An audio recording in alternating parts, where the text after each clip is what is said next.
Commission, Madame Carl Betty Murungi. Thank you.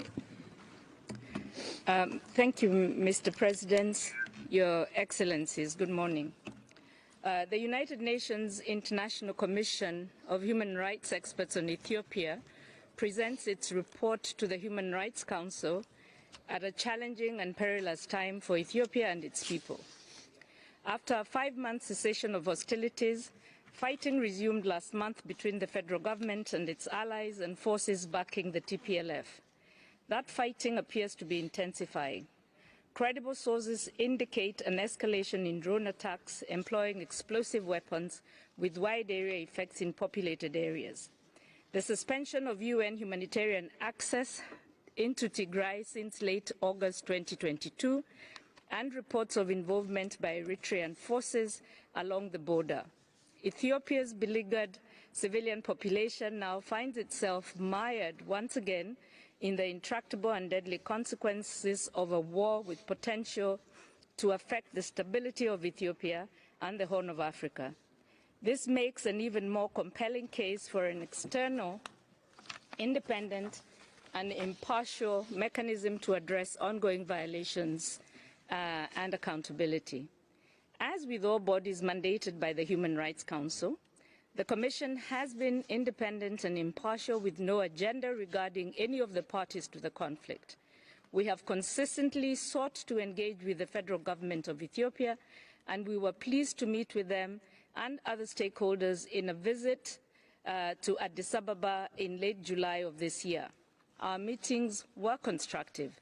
Yet, despite the Council's request to all parties to provide the Commission with unhindered access and goodwill, and the goodwill expressed during our mission, we deeply regret that the federal government did not grant the Commission access to any areas outside of Addis Ababa. Mr. President, Excellencies, the Commission has conducted an in-depth investigation into 3 incidents and 2 thematic areas. The incidents examined were the shelling of Mekelle on 28 November 2020, and subsequent attacks on civilians and civilian objects. 2, killings in Kobo and Chena in late August and early September 2021. And 3, a drone strike on a camp for internally displaced persons in Dedebit on 7th January 2022. The themes examined were rape and sexual violence and the denial and obstruction of humanitarian access.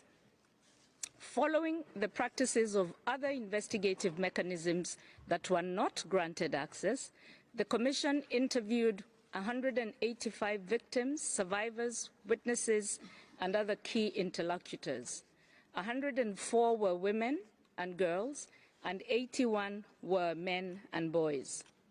The Commission wishes to express respect for and appreciation to the survivors, victims, and witnesses who came forward to provide their testimonies at potential risk to themselves.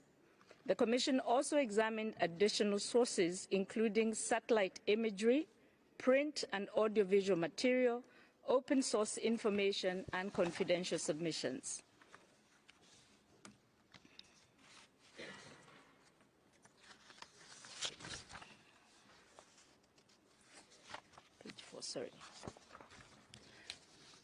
Following established practice, the Commission applied a standard of reasonable grounds to believe to its factual and legal findings.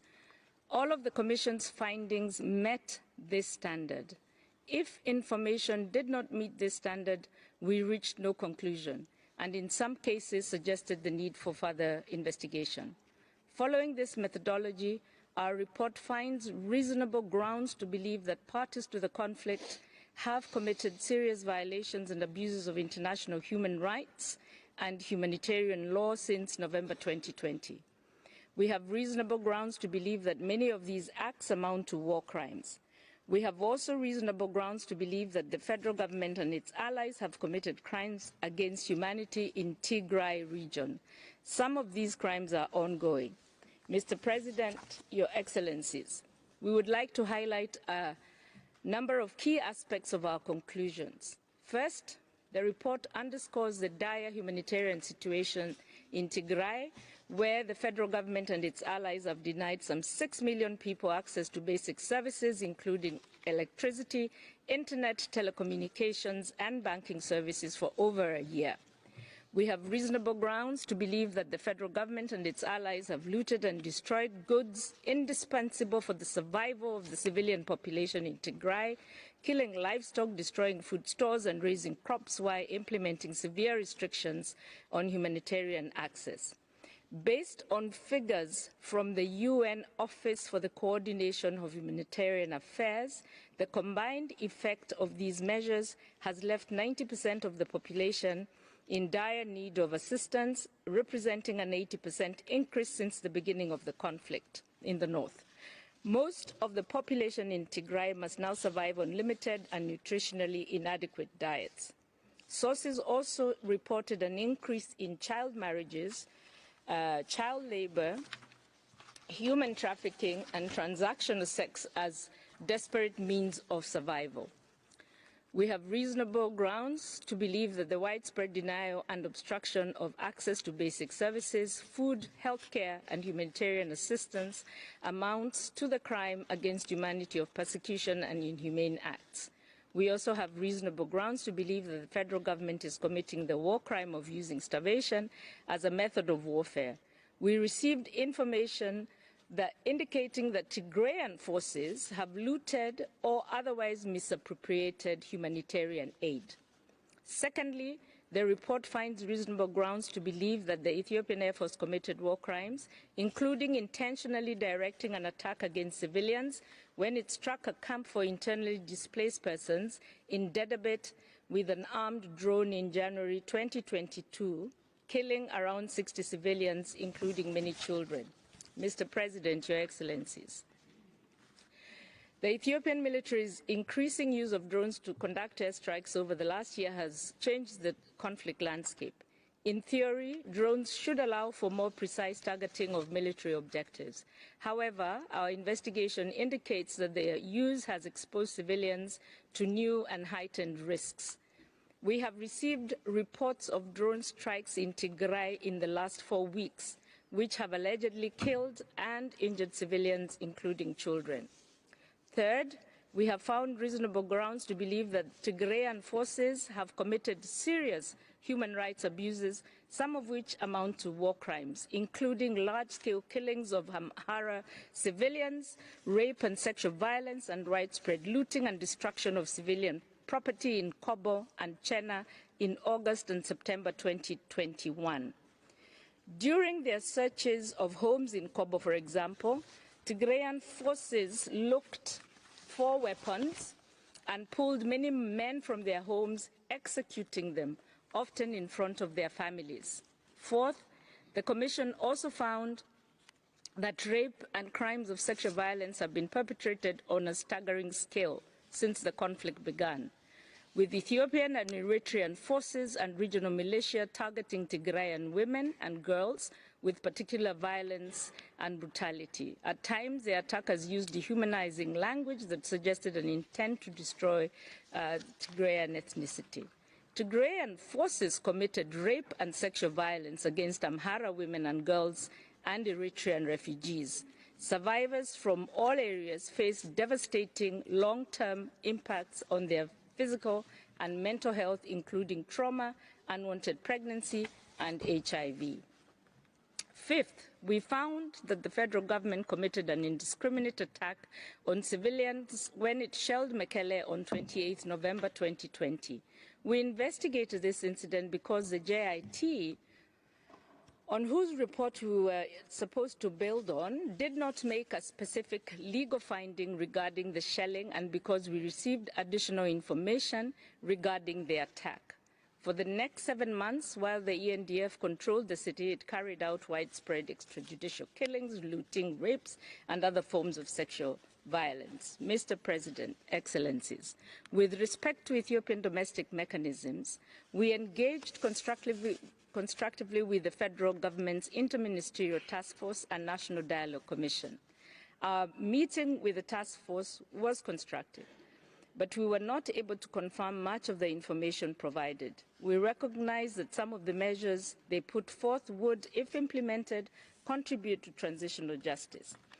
The National Dialogue Commission is in early phases of its work, and as the process becomes more inclusive, we hope that it will contribute to national dialogue and peace. Mr. President, Your Excellencies, our report offers a number of recommendations to the federal government, the TPLF, the government of Eritrea, and other parties to the conflict, which can be summarized as follows. First, immediately cease hostilities and violations and abuses of international human rights and humanitarian law.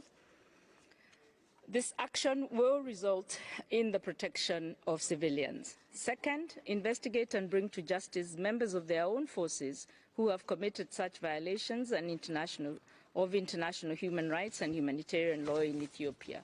Third, the federal government of Ethiopia must ensure full, unfettered, and sustained humanitarian access to Tigray. Mr. President, Your Excellencies, our report concludes that there are reasonable grounds to believe that many of the indicators and triggers contained in the 2014 United Nations Framework for Analysis of Atrocity Crimes are present in Ethiopia today, including the dissemination of hate speech and politicization of identity.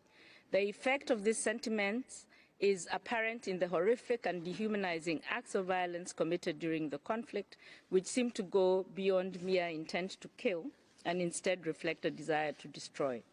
These fears of atrocity crimes makes it more important that our work is seen as a tool of prevention. Our work thus also complements the critical peace process that is currently led by the African Union, which seeks political, non-military solutions to the conflict in northern Ethiopia. It is our fervent hope that this process will succeed and lead to the restoration of peace, security, and full enjoyment of human rights in Ethiopia. I thank you, Mr. President. Thank you very much for your work and the presentation of the report of the Commission.